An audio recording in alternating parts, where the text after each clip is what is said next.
بسم اللہ الرحمن الرحیم۔ سورۃ القدر۔ انا انزلناه فی لیلۃ القدر وما ادراک ما لیلۃ القدر لیلۃ القدر خیر من الف شہر تنزل الملائکۃ والروح فیہا باذن ربہم من کل امر سلام ہی حتی مطلع الفجر۔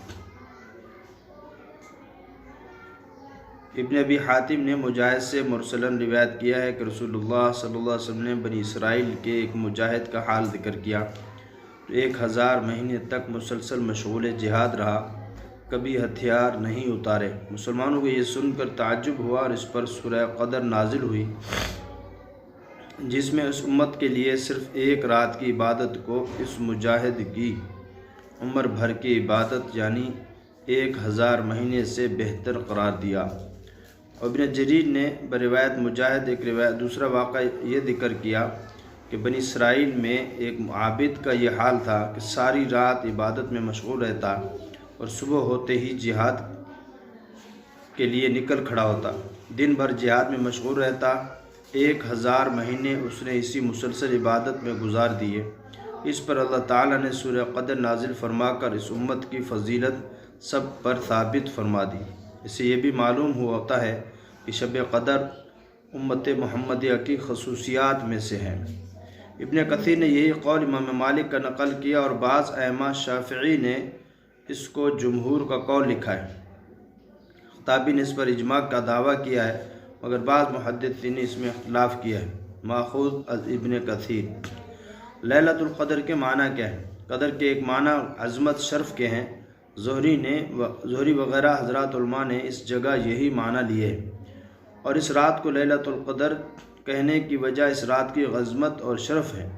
ابو بکر وراق نے فرمایا کہ اس رات کو لیلۃ القدر اس وجہ سے کہا گیا ہے کہ جس آدمی کے اس سے پہلے اپنی بے عملی کے سبب کوئی قدر و قیمت نہ تھی، اس رات میں توبہ اور استغفار اور عبادت کے ذریعہ وہ صاحب قدر و شرف بن جاتا ہے۔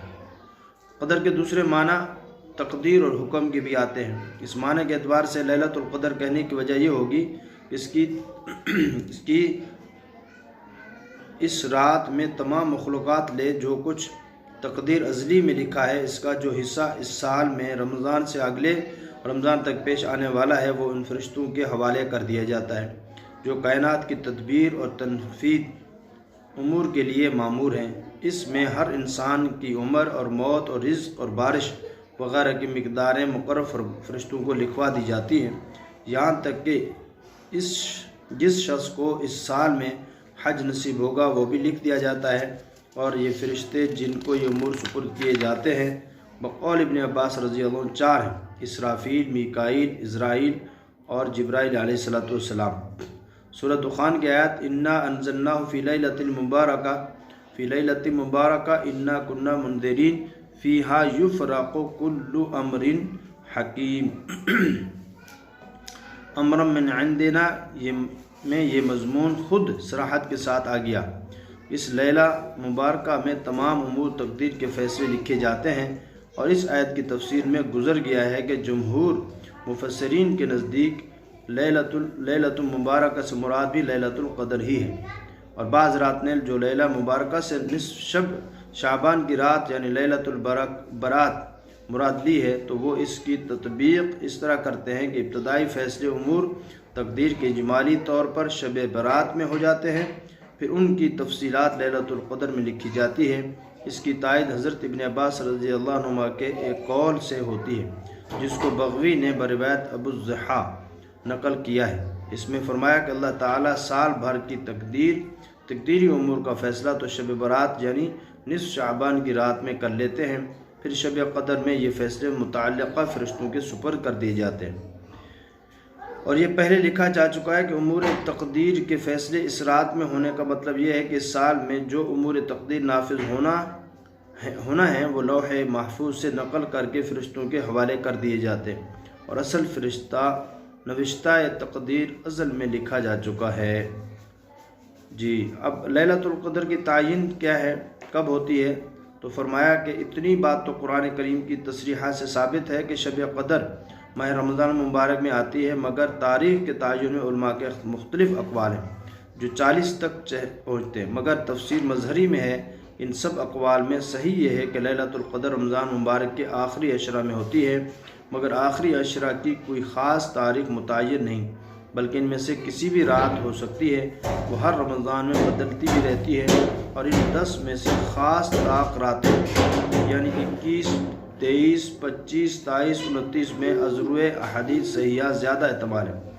اس قول میں تمام احادیث جو تعین شب قدر کے متعلق آئی ہیں جمع ہو جاتی ہیں، جن میں 21، 23، 25، 27، 29 راتوں میں شب قدر ہونے کا ذکر آیا ہے۔ اگر شب قدر کو ان راتوں میں دائر اور ہر رمضان میں منتقل ہونے والا قرار دیا جائے تو یہ سب روایت حدیث اپنی اپنی جگہ درست اور ثابت ہو جاتی ہے، کسی میں تعویل کی ضرورت نہیں رہتی۔ اس لیے اکثر ائمہ فقہا نے اس کو عشرہ اخیرہ میں منتقل ہونے والی رات قرار دی ہے۔ ابو قلابہ، امام مالک، احمد بن حنبل، سفیان ثوری، اسحاق بن راہویہ، ابو ثور، مزنی، ابن خزیمہ وغیرہ سب نے یہی فرمایا ہے، اور ایک روایت میں امام شافعی رحمہ اللہ سے بھی اس کے موافق منقول ہے، اور دوسری روایت میں امام شافعی رحمہ اللہ کی یہ بھی ہے کہ یہ رات منتقل ہونے والی نہیں بلکہ معین ہے۔ صحیح بخاری میں حضرت صدیقہ عائشہ رضی اللہ عنہ کی روایت میں آیا ہے کہ رسول اللہ صلی اللہ علیہ وسلم نے فرمایا تحروا لیلۃ القدر فی العشر الاواخر من رمضان، یعنی شب قدر کو رمضان کے آخری عشرہ میں تلاش کرو۔ اور صحیح مسلم میں حضرت ابن عمر رضی اللہ عنہ کی روایت سے آیا ہے کہ رسول اللہ صلی اللہ علیہ وسلم فرمایا فاطلبوها فی الوتر منها، یعنی شب قدر کو رمضان کے عشرہ اخیرہ کی طاق راتوں میں طلب کرو۔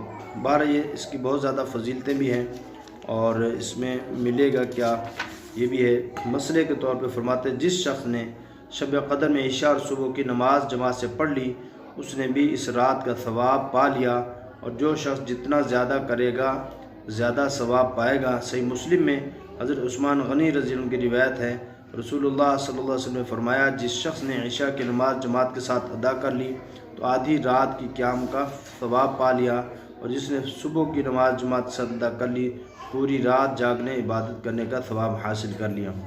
اس لیے ان آیات میں لیلۃ القدر کے 1000 مہینوں سے بہتر قرار دیا، اور ظاہر ہے کہ ان 1000 مہینوں کے اندر بھی ہر سال ایک شب قدر آئے گی، تو حساب کس طرح بنے گا؟ ائمہ تفسیر نے فرمایا یا 1000 مہینوں سے وہ مراد ہے جن میں شب قدر شامل نہ ہو، اس لیے کوئی اشکال نہیں۔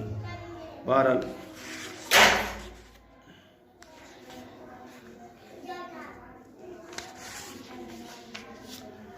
ترجمہ انا انزلناہ فی لیلۃ القدر، ہم نے اس قرآن کو اتارا شب قدر میں۔ وما ادراک ما لیلۃ القدر، اور آپ کو معلوم ہے کہ شب قدر کیا چیز، لیلۃ القدر کیا چیز ہے، یہ شب قدر کیا ہے؟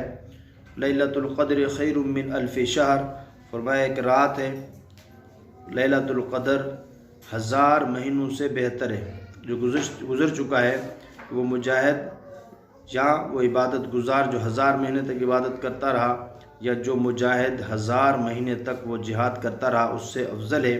تنزل الملائکۃ والروح، اس میں فرشتے اترتے ہیں اور روح اس میں اترتا ہے۔ اس میں بظاہر اس سے روح سے مراد حضرت جبرائیل علیہ السلام ہے، جی اس سے مراد حضرت جبرائیل علیہ السلام ہے، وہ اترتے ہیں بإذن ربہم، اپنے رب کے حکم سے، من کل امر، ہر کام پر، اور سلام، سلامتی ہے، امن ہے، اور یہ رات حتی مطلع الفجر، فجر تک رہتی ہے، صبح کے طلوع ہونے تک رہتی ہے۔ تو یہ عام طور پہ رمضان میں آخری جو عشرہ ہے اس میں کوشش کیا کریں کہ 10 راتیں ہیں جاگ لیا کریں، شاید جو ہے نا تاکہ وہ ہماری غفلت سے بچ کے وہ رات نصیب ہو جائے۔ تمام آسمانی کتابیں رمضان ہی میں نازل ہوئی ہیں۔ حضرت ابو ذر غفاری رضی اللہ عنہ نے روایت کیا کہ رسول اللہ صلی اللہ علیہ وسلم نے فرمایا صحف ابراہیم علیہ السلام 3 تاریخ رمضان میں، اور تورات 6 تاریخ رمضان میں، اور انجیل 13 تاریخ رمضان میں، اور زبور 18 تاریخ رمضان میں نازل ہوئی ہے۔ قرآن کریم جو 24ویں تاریخ رمضان میں اترا ہے، تو یہ قرآن پاک بھی اترا ہے، باقی کتابیں بھی اسی میں رمضان میں اتری ہیں، تو اس میں بہت زیادہ فوائد ہیں۔ روح سے مراد جبرائیل امین ہیں۔ حضرت انس رضی اللہ عنہ کی روایت ہے کہ رسول اللہ صلی اللہ علیہ وسلم نے فرمایا کہ جب شب قدر ہوتی ہے تو جبریل امین فرشتوں کی بڑی جماعت کے ساتھ زمین پر اترتے ہیں، اور جتنے اللہ کے بندے مرد عورت نماز یا ذکر اللہ میں مشغول ہوتے ہیں سب کے لیے رحمت کی دعا کرتے ہیں۔